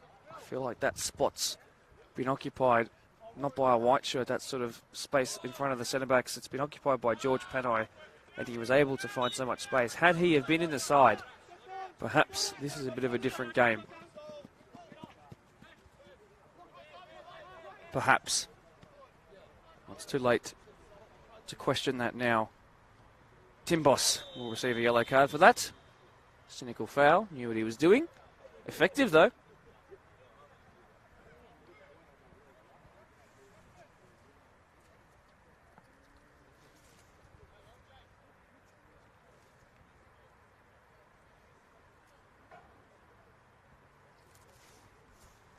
Can reveal to you as well, I forgot to mention this when these two last played at Labert's, that Labert Sports Complex is able to plug in any Foxtel cameras in an instance. The plugs are all around the place, ready to go, so if Foxtel ever want to play a game out of there, they can without too much hassle. And now you know a little bit more about the place where Workers will go back to after this. The more you know.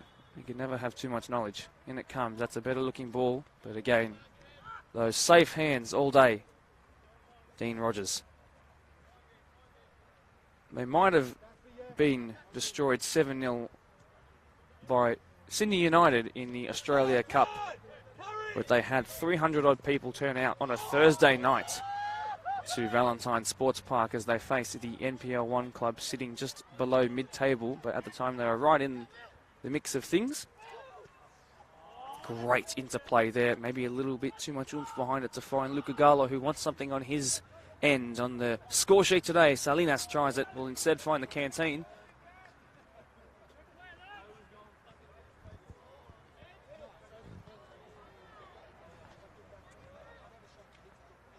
Two players going down. There's a hamstring cramp for the Workers right back. Izzy struggling at the moment. I can reveal to you, and I mention this every time they play, a certain Luca Gallo, the 24-year-old, swears by taking 2 tablets of magnesium before you do any physical activity, particularly that of aerobic nature, and you will not cramp up. He still hasn't, although he has had 5 weeks to completely rest himself. The biggest stoppage in play so far of the game, letting everybody come to the sideline to grab some water. It's not a day where many people will be sweating from the heat. It's absolutely freezing out here.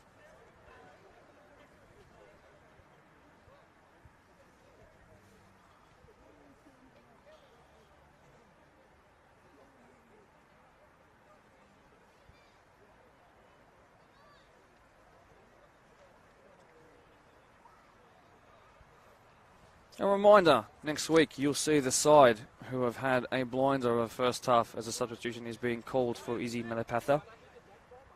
You'll see Quakers take on Marion. Marion 1 point from a total of 15 in their 5 games against fellow top 5 teams this season. That's Doonside, Ponds, Workers, Quakers, and of course themselves, Marion. Obviously they can't play themselves. There's going to be a sub coming on. The name 45 has been said below me. So in the 45 jersey is Ryan Fitzgerald, who almost was a goal scorer late on in the reserve grade match. Instead of hitting it to any of the corners in the 1v1 he hit it straight at the keeper, who I'm sure was very grateful. Ryan Fitzgerald, who had to go off in the match of the round when these two last faced at Labor Sports Complex because he took a knock to the head and suddenly found he was wearing red face paint. Soul Surgeon. Dogged is the right word. Piercing through ball was attempted. Surgeon miscontrolled. That time would be a big slide in. I was worried about ankles there. Surgeon striving forward again. He knows that right back slot has been taken up now. He's got the license to come forward. Panay again. This time he gives it away. De Castro comes forward. Gatsby Gray lost out. It's going to be cleared. Only for a corner.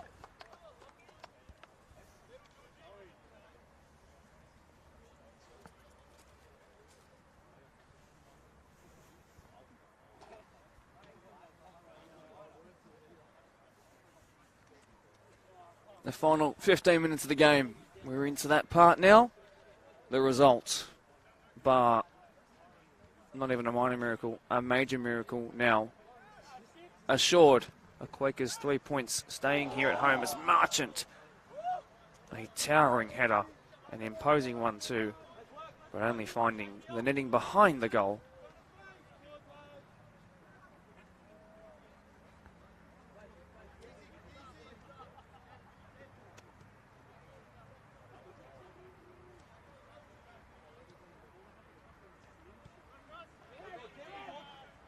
Panay putting the pressure on De Castro, who's just about got it away.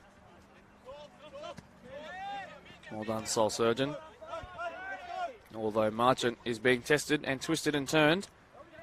Matt Gabriel off of the bench has done really well. He then goes down, grabs the ball because he knows it's going to be a free kick his way.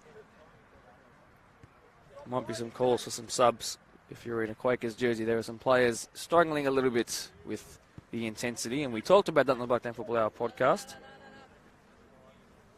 Would they be able to maintain their style of play for the entire 90 minutes? Well, it's been all their game from first whistle to last. Although Maybury trying to change things around. What a ball through to Wicks. Well, do we have a game on our hands now? Wicks! Great finish.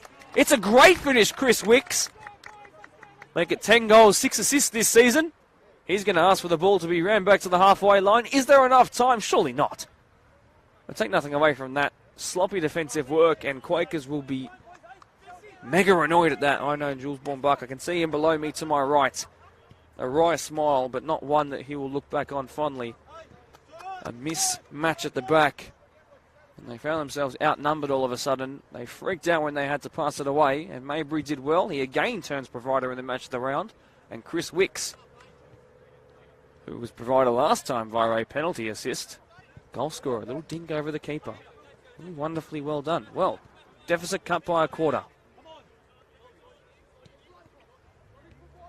Is there enough time? There wasn't an immediate celebration or big roar from below me to my left in the workers' technical area. Perhaps they don't believe that they can do it. Well, the players are the ones that need to do it. Here is the captain. Can he inspire something? He's taken out heinously there. That's a bad challenge. It'll be another yellow card. That's going to leave a mark tomorrow.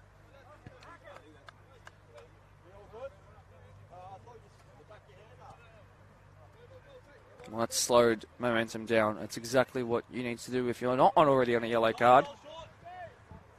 That's tactically genius from Matt Gabriel there. That's what happens when you bring on experienced legs off the bench. Good decision.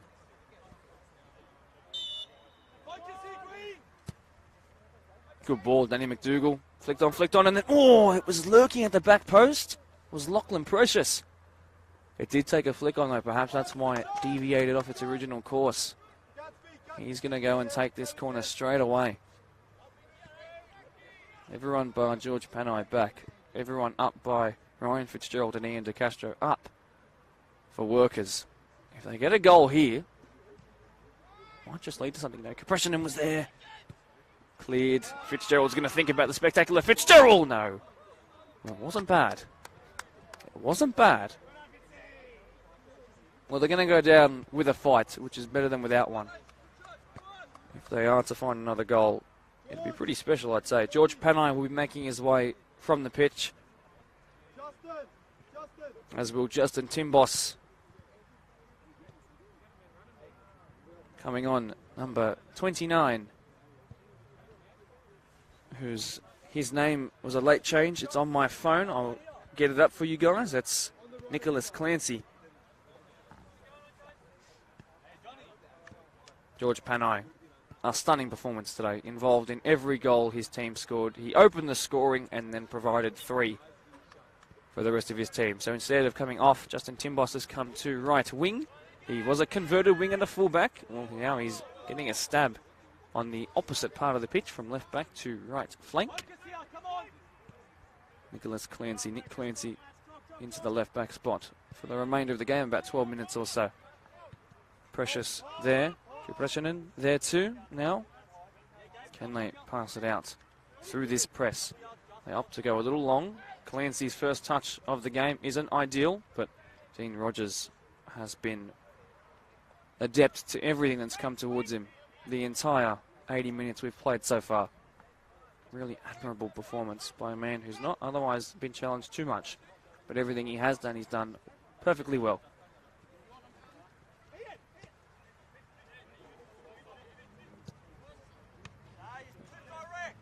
That kind of ball from Danny McDougall almost resulted in a goal for Precious at the back stick from that dead ball a couple of moments ago. That time it was snuffed out, not the right technique for the moment. Big coming together there. Those in green, the better of the two though. Blake Ford under pressure by Timbos, who's going to put in 100% effort in this wing spot. I'm sure he'll want it back as the years go by. No winger likes becoming a fullback, even if they are good at it. Rogers again. Perfect positioning, perfect handling. What about the kick? De Castro on his own to take this, chests it down.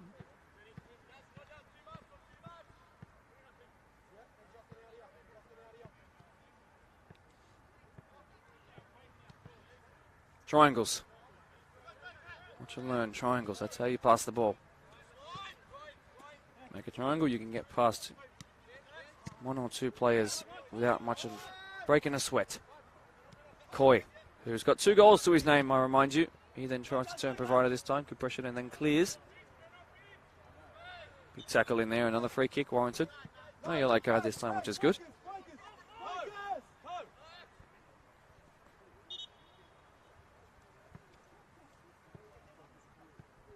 Is it Salinas who stayed down? Or Gatsby Graham unsure. He's back to his feet though.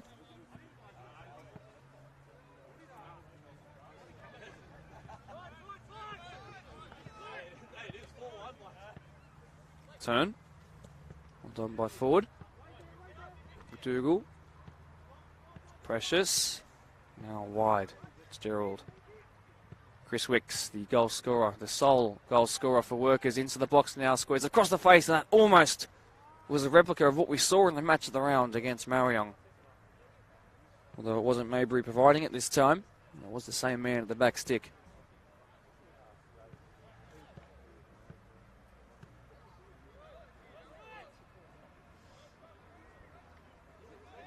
Corner taken short, and then that's well put in. Again, Wicks was there and Rogers had to save the cross rather than saving a shot from the cross.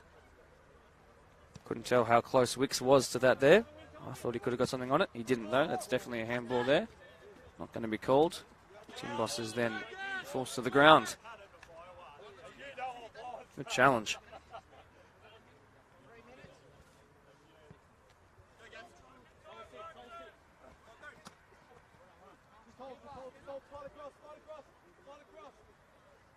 They will play out from the back to Workers. Goalkeeper to right back. Ryan Fitzgerald. There's the bubble. Although it's going to go unpunished.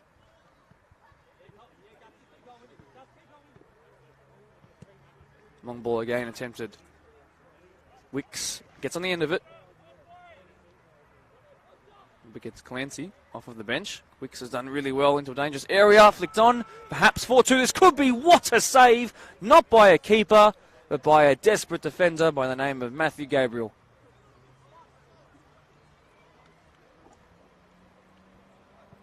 And that's the kind of challenge you need to make, even when you are winning by such a margin that grants you a starting berth midweek when legs are tired and perhaps you've got the ability to come in and do a job. And look at that, look at the motivation it's given Quakers to work their way out of this now.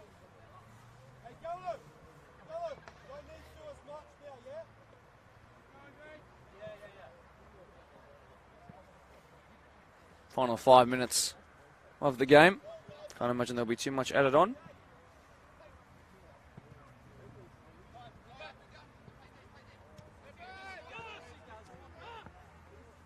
Pushing in.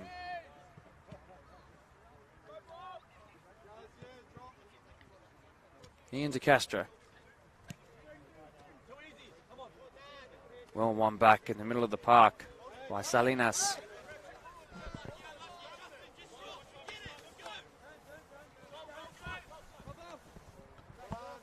Graham's throw. One in the air by those in green. Big slide in by the man who took the throw, though. It's clean, though. McDougall, who's had a better second half. Fitzgerald to Wicks, who almost had an assist to his name as well. Depression and might think about the switch. Goes to Blake Ford. Blake Ford, who is an underrated match of the round star. He scored a wonderful free kick last year against Marion. He's scored penalties, he's also then missed penalties, so he always does something in match of the rounds. He's also played 10 and centre back today, so hard to miss. I'm still not over how good that sliding challenge is, or was I should say, by Matt Gabriel. It was on Brandon Ford, the captain. Everyone coming down kind of comedically here. It's going to be given Quakers' way. Final moments of the game here. Everything has slowed down the results. What I can promise you now is absolute. the cold absolutely freezing. And Quakers Juniors players and fans, coaching staff, physios and the like will be absolutely delighted when the final whistle is rung. Well, off comes the man who came on, I do believe. No, he's just grabbing a drink. Off comes Gatsby Gray, the second goal scorer of the day.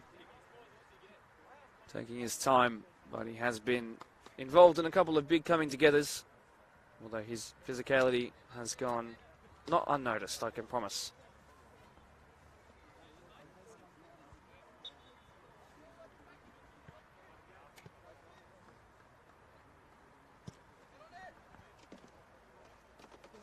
Timbos flicks it on.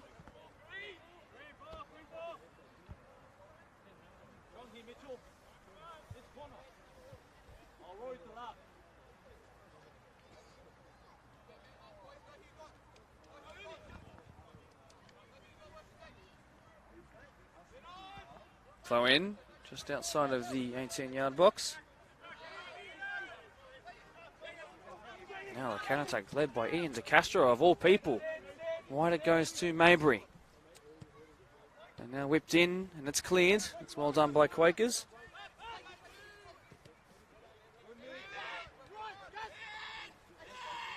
Salinas has been a joy to watch all day.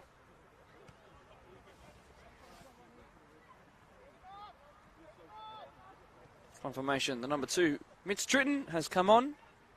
A late path onto the bench he found following the red card to Anthony Napolitano in the reserve grade game. He gets a couple of minutes here in place of Gatsby Gray. What a touch that was by Nick Clancy there.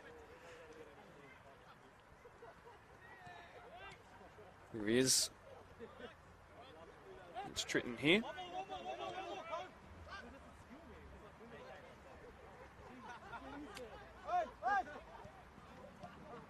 Coy, who's been less on the ball in the latter parts of this second half, but his performance has been commanding. He's barely put a foot wrong in attack or defense. There's another involvement here. Will it be the commentator's curse? It will be. That ball's gone out of him. It happens every time. I should just stop commending players at this point, because then they go and muck it up in front of the camera. We are into really the last moments of the game now. Not long to go at all. Watches are being glanced at by those holding the whistle. 4 minutes to be added on. I've been given the sign. In fact, that might have been 5 as well. So, still, a little bit of time to go on, accounting for all the injuries, even if the score and the game and the results is absolutely done at this point. Timbos tries. Oh my God, we could be looking at one of the great goals. No. Timbos saw the keeper well out of position after they won it back after some great pressing. And for a moment I thought that was going in. I really did. But it went past what is technically from that angle the near post. And it would have been one of the great goals, showing excellent spatial awareness. And certainly putting his name forward to not be at fullback anymore, Timbos, who's had a great game everywhere he's played. That would have just capped it off. It wouldn't have added to it, it would have capped it off.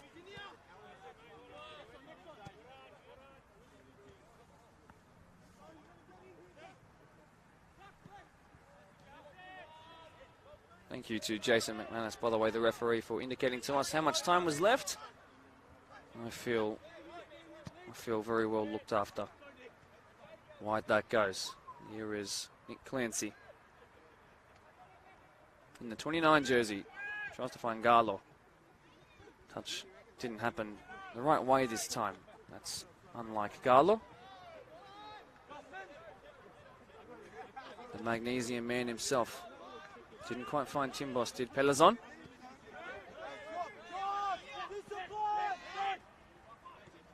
Between the legs was very cute. Here is Matt Gabriel. Big slide in though. Really well done by the two fullbacks, both of which you wear 4. It's going to be a workers' ball, not that every Quakers player and coach knows that.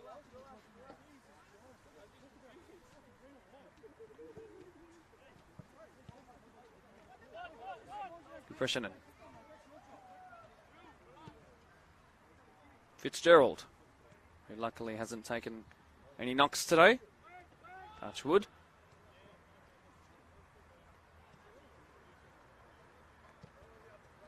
Well, they won the second half. I'll put it out there. I should say, they did in fact won the second half. So did Penrith Panthers last night. It won't amount to much in the grand scheme of things, but in terms of the positives, if you look at it as two halves, I think you can look at that in a bright way. A reminder, this is a project by Workers. They're not there yet, as we've seen tonight, but they're threatening, and you never know. They will be in the finals. They could produce rabbit out of the hat. So that ball goes into the box again, cleared by Pelazon, who's hurt himself in doing so. Hopefully he hasn't landed awkwardly and hurt something, but he's staying down and writhing in pain. Really hoping he's okay. I think he landed very awkward. He might be cramping. If he's cramping, it's okay. I think both hamstrings have cramped on his landing there, which is, if he's not injured and it's just a cramp, we can all laugh at it together. He's okay. He's just not in a great state.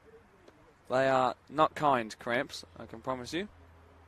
If you've never had one, it's probably because you take your magnesium, Luca Gallo. This might actually tick over the added on 5 minutes and call full time. Doesn't look like it, but it might. We are very, very close to being at the end. I'll remind you now before you click off, if you're still here, to tune into the Blacktown Football Hour podcast this week for a feature-length episode on what it takes to be an undefeated side in the BDSFA, as McManus plays tunnel ball with himself. And that's going to be another moment, I'm sure, in referees' group chats that's going to be replayed. I know he watches every moment of the game back. Can have a little laugh to ourselves there, given away. And they don't want to draw the second half. That's another hilarious moment there. And it draws time on what's been a very, very interesting game to watch.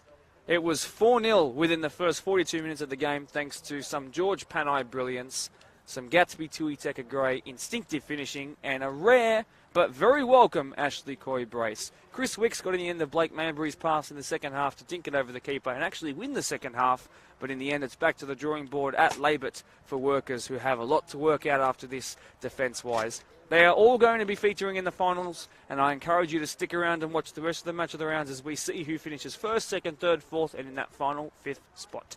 It's off to Marion for Marion versus Quakers juniors, who will want to take that first half performance in particular into that game. But until then, Saturday 6 p.m. next week. My name is Mark DePoli. Thank you so much for joining us here on Facebook and YouTube for BDSFA TV's Match of the Round. Thank you to Brendan next to me up on the scissor lift for the camera holding, and we will see you then. Goodbye.